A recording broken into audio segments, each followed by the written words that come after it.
There's a mythological motif that the Jungians have called the hostile brothers, and you see them all the time. Batman and the Joker are hostile brothers, and Thor and Loki are hostile brothers, and it's an unbelievably common motif. And the ultimate hostile brothers are Christ and Satan, so that's the archetypal representation of the hostile brothers, right? The ultimate good and the ultimate evil. And so it's an echo of the Cain and Abel story, although it's a little more complex, I would say, from a literary point of view, because it isn't obvious which of these brothers is Cain and which of them is Abel. They have parts of both in each of them. So Esau, who turns out to be one of the brothers, and Jacob, who turns out to be the other, both have their admirable qualities and their faults. Anyways, Esau is born first, but Jacob has him by the heel. And so there was a fight within the womb to see who would emerge first. Now, that's relevant because the firstborn had a special status, has a special status in many communities, especially agricultural communities, and there's the reason these people were more herds people. But if you divide your property equally among all your children, then in like 3 generations, everybody has one goat and everybody starves to death.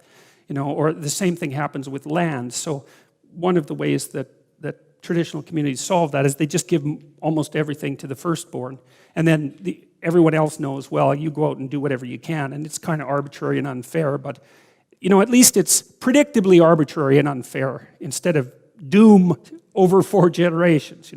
So it actually mattered to be the firstborn, and God generally favors the firstborn.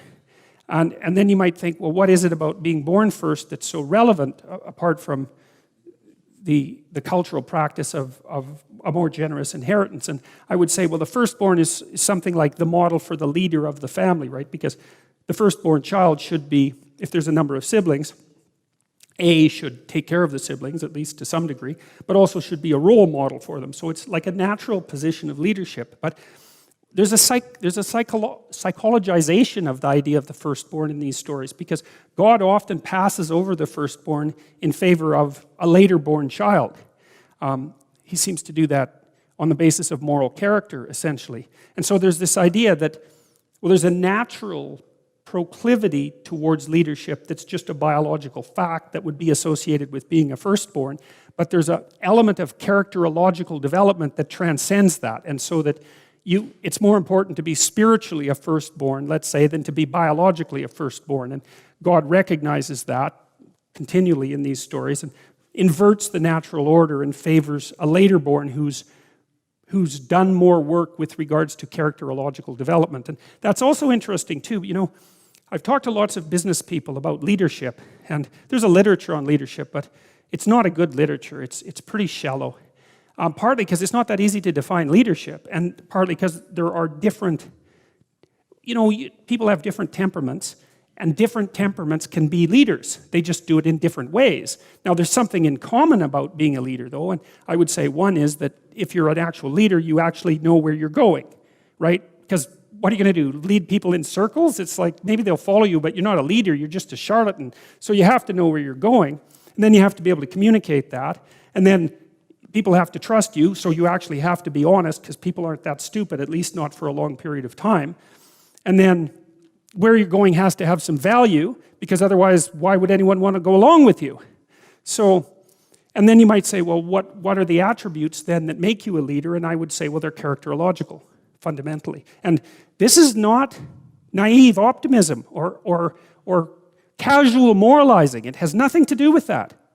We know, for example, that conscientiousness, the personality trait, is a good predictor of long-term success in most occupations, not all, but most, and that one of the things that's associated with conscientiousness is that people keep their word, they're trustworthy.